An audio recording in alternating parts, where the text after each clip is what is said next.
Hello, my name is James, and welcome to Mirror Domains.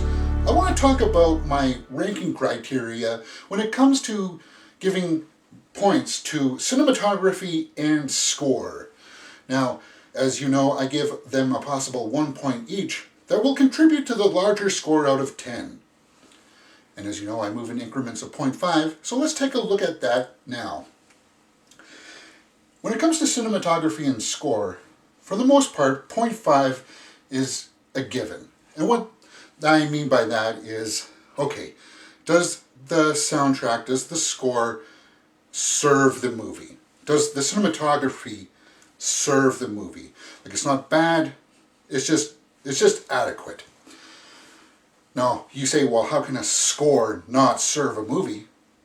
Typically, it's when it's just like one note going over and over again on a piano, or a song that we've heard so many times used in 1,000 different movies, and it's just become a cliche to use it, but they use it anyway. So that's when I say the score is blah. It doesn't even earn the 0.5. Looking at the cinematography, it's the same thing. Does it serve the movie? Yeah, they seem to be in focus. It's nicely presented. It's not outstanding. It serves the movie. When does it not serve the movie? Here's a common one. When it's just shaking around like this, and you can barely see anything that's going on, and hey, it's not an action piece that's going on right now. We're just moving down the hall, and it's got to be like this. That's when the cinematography does not serve the movie, in my humble opinion. So I give a 0 for the cinematography when something like that is in my eyesight. But for the most part, as I said, most movies get a 0.5 for the cinematography and the score, because at least it's done competently. Now moving on to the other half, let's talk about the score. To give it a full point, this is when I ask myself, do I want to listen to that again? Or, I'm watching the movie and I'm like, what was that? Hey, I want to hear that again. Or it's just so iconic that you're like, as soon as the movie's done, you want to go and download that soundtrack to your own library. It's something that you just have to have. Let's like the Star Wars themes, come on. Back to the Future.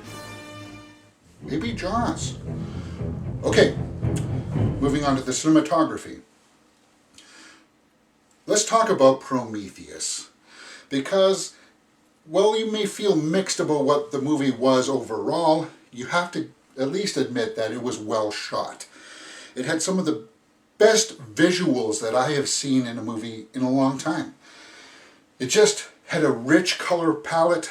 They went for these wide, grandiose shots that was contrasted with just these other people in like spaceships just talking to each other. All that stuff really worked for me. Another movie that had great cinematography this year actually was Ex Machina.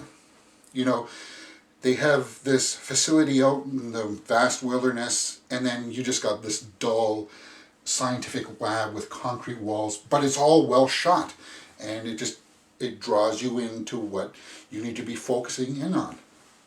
And when it's like that, then I give cinematography a full point. Okay.